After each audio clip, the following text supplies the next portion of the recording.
Bagaimana kita akan menirunya sedangkan kita tidak maksud? Jawabannya pertama, al-mar'u ma'a man ahabba. Seseorang akan dikumpulkan dengan siapa yang dia cintai.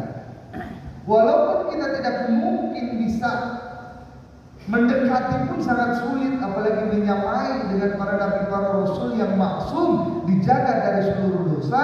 Kita penuh dengan dosa, tapi ketika kita cinta dengan mereka, insya Allah di akhirat pun akan dikumpulkan dengan mereka.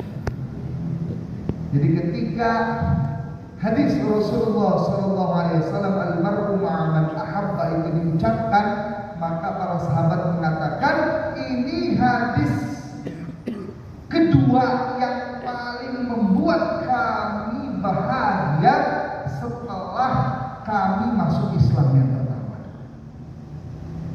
Jadi kebahagiaan pertama adalah ketika masuk Islam, kebahagiaan kedua ketika dengar al-mar'u ma'a man ahabba. Jadi sahabat ini sampai di titik mereka risau nanti di surga bisa ketemu Rasulullah SAW apa enggak. Mereka memikirkan, merisaukan, tapi nggak berani nanya. Tapi satu sama lain ngobrol dan curhat. Mereka katakan apa nikmatnya surga tanpa Rasulullah SAW. Jadi bagi sahabat itu bidadari, sungai susu, sungai madu, istana-istana, dan seluruh nikmat surga itu nggak penting. Ya, yang penting gimana tetap bisa melihat wajahnya Rasulullah SAW. Jadi diam-diam mereka itu memendam. Mau nanya nggak berani karena ya nggak enak wibawanya Rasulullah SAW.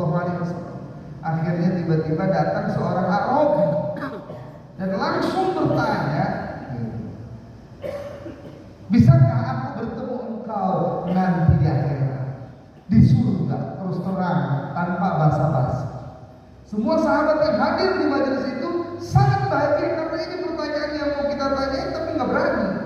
Mantap Arabi. Ternyata Rasulullah SAW menjawab, al-mar'u ma'a man ahabba.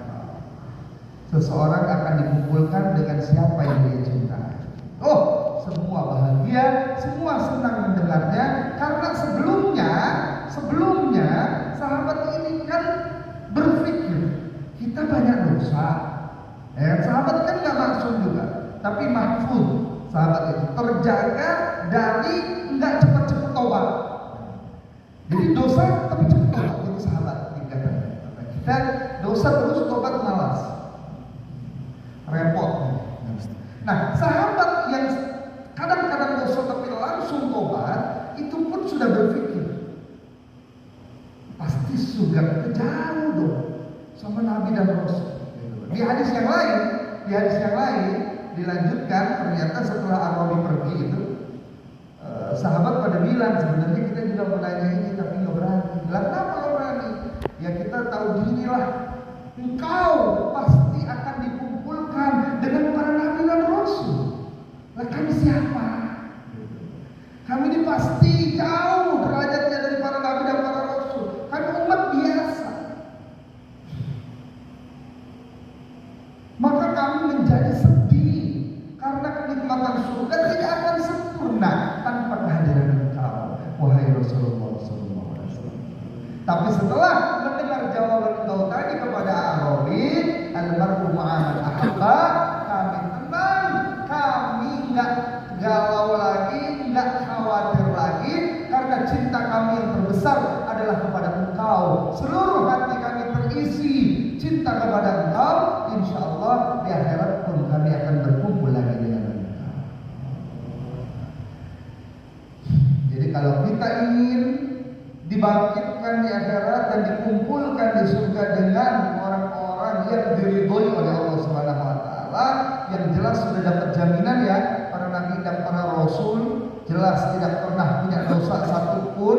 Yang kedua, para sahabat radhiyallahu anhum ajma'in yang telah stempel kewajiban masuk surganya di dalam Al-Quran berkali-kali. Begitu pula di dalam Al-Hadis Bukhari Muslim Sahih berkali-kali bahwa para sahabat semuanya diridhoi oleh Allah dan mereka pun ridho kepada Allah. Jadi contohnya sudah sangat banyak. Hadirin yang dimuliakan Allah Subhanahu wa taala, para nabi dan para rasul, para sahabat, kemudian lanjut lagi para tabi'in yang mengemban tugas-tugas para sahabat, lanjut tabi'ut tabi'in, para imam-imam madhab, para ulama, para sholihin, para aulia. Mereka adalah orang-orang yang berhasil menjadikan 24 jam waktunya hanya dan hanya diridhoi oleh Allah Subhanahu wa taala. Kita juga harus niat seperti itu. Insyaallah. Saya di calling juga di sana dikit-dikit bagus, alhamdulillah. Karena dalam sejarah Islam ini ada dakwah yang model mengeluarkan jemaah, ada juga dibuat Rasulullah SAW stop pengeluaran jemaah, ada. Jadi semua ada contoh. Yang penting dakwah. Kapan Nabi SAW tidak mengeluarkan jemaah? Ketika perjanjian Hudaybiyah. Berapa tahun perjanjian Hudaybiyah tidak ada kirim jemaah. Walaupun sekarang kan nggak ada perjanjian Hudaybiyah, jadi tetap harus kita kirim jemaah sebanyak-banyaknya. Tapi kita ngomong secara ada saatnya Rasulullah SAW tidak kirim jemaah sama sekali. Tapi apakah berarti beliau berhenti berdakwah? Tidak. Dakwah dilakukan dengan pengiriman surat-surat kepada kerajaan-kerajaan. Ya. Jadi bukan nggak keluar jemaah, nggak dakwah bisa terus. Di Makkah dakwah bisa.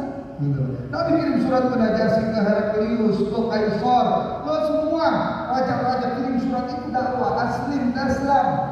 Kata Nabi, masuk Islam kamu wahai raja, selamat kamu. Yu'tikallahu ajraka marratain. Allah akan kasih kamu pahala 2 kali lipat. Banyak kalimat-kalimat yang beliau tulis untuk berdakwah kepada raja-raja. Jadi fleksibel aja, yang penting dakwah. Ini nggak boleh ditinggalkan. Kalau dakwahnya wajib. Kalau caranya silakan semampu. Tapi yang sudah tampak barokahnya yaitu dengan pengiriman jemaah sebanyak-banyaknya, ini sudah tampak barokah. Tapi yang wajib dakwah semampu. Insyaallah. Kemudian selain dakwah juga kan kita udah dari dulu dengan 4 amalan yang harus diperbanyak. Bukan hanya diperbanyak, yang memang itu 4 itu aja harusnya dalam 24 jam. Kalau di luar 4 itu belum terjamin keselamatannya. Tapi kalau di dalam 4 itu insya Allah aman dunia akhirat.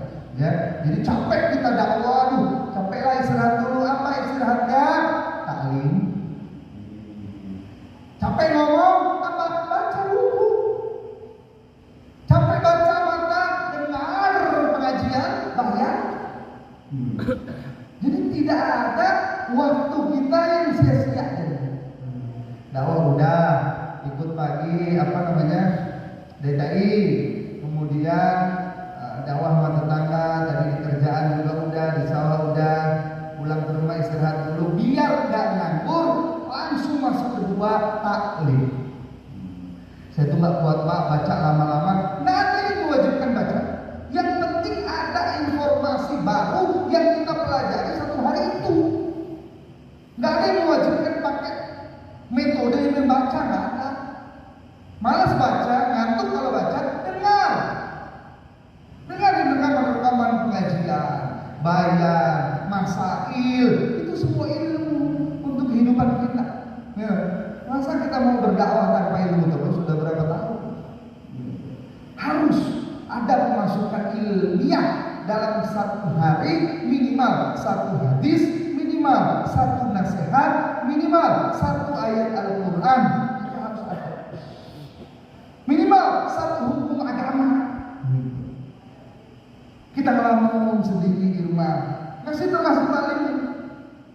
Apa alamannya? Wudhu saya ini bertahun-tahun udah bener apa belum? Terus gimana caranya? Inilah saat saatnya menggunakan teknologi biar lebih mudah. Ya, konsultasi ke ustadz-ustadz yang kita percaya. Ustadz, saya ini selama ini wudhu saya gini. Tolong koreksi kalau ada yang salah ya. Karena kalau wudhu saya nggak sah, sholat saya juga nggak sah. Gitu. Jadi nggak selalu melulu WhatsApp itu bisnis. WhatsApp itu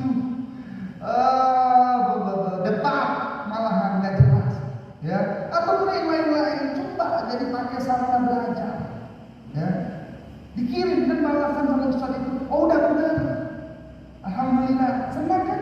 Lebih tenang kita juga berwudu selama ini. Tambah lagi ustaz, kalau sholatnya gimana? Saya sholatnya gini. Oh agak kurang, kecepatan itu, nggak ada tumakninah, rukunya kok cepet bener. Rukunya agak lama, tumakninah dalam mazhab Syafi'i menjadi rukun tersendiri. Tidak tumakninah sama dengan nggak sah sholat. Dalilnya seorang sahabat sholat di depan Nabi, ketika selesai sholat mau pergi dipanggil, balik lagi kamu sholat. Pak Indah kalian itu sholat, kamu belum sholat tadi, ulangi lagi dia sholat. Mau pulang lagi Nabi, ulangi, sholat Pak Indah kalian itu sholat. Sampai 3 kali dibilang kamu belum sholat, ulangi lagi. Bingung sahabat. Akhirnya yang keempat langsung, apa yang kurang lain? Dibilangin, kamu ruku sujudnya kecepatan. Itu nggak sah sholat kayak gitu. Akhirnya diulang yang keempat, rukunya pelan, sujudnya pelan, itidalnya semua tumakninah dilakukan dengan tenang, baru boleh pergi, nggak disuruh ulangi lagi. Gitu. Jadi jangan pernah merasa tenang dengan apa yang sudah kita miliki sekarang. Ya, kita ini terlalu kebablasan qanaah. Qanaah itu dalam harta. Ya, sehari ini capek-capek cuma dapat 50.000, alhamdulillah qanaah. Ya, ilmu nggak boleh qanaah. Sampai sing penting masih bisa maca Quran, hafalan pendek lah 10 surat, cukup. Nggak ada Pak. Ilmu nggak boleh qanaah. Ya, harus sampai mati ada penambahan ilmu walaupun sedikit. Kita nggak mewajibkan semuanya untuk masuk amali, kita nggak mewajibkan semuanya masuk tajribi, kita nggak mewajibkan semuanya masuk kelas 1 karena semua kondisi orang berbeda-beda. Ya, tapi kita mewajibkan ada tambahan ilmu, minimal 1 hari 1 ayat, 1 hari 1 hadis, maka ada fadilah amal. Wajib ikut ta'lim itu biar ada tambahan 1 hadis. Tapi yang di fadilah amal hanya ilmu fadhail, masailnya belum. Maka biar sempurna duduk-duduk di majelis masail. Jauh Pak, sibuk Pak. Ya udah tadi yang saya bilang, sering konsultasi masail dengan ustaz-ustaz yang kita percaya. Ustaz, kalau saya lagi berenang, kentut, puasa saya batal apa enggak? Banyak kadang-kadang yang nggak kita pikirkan kan. Saya tuh puasa diinfus, habis puasa diinfus kok jadi seger, kuat, gak lapar lagi, batal apa enggak?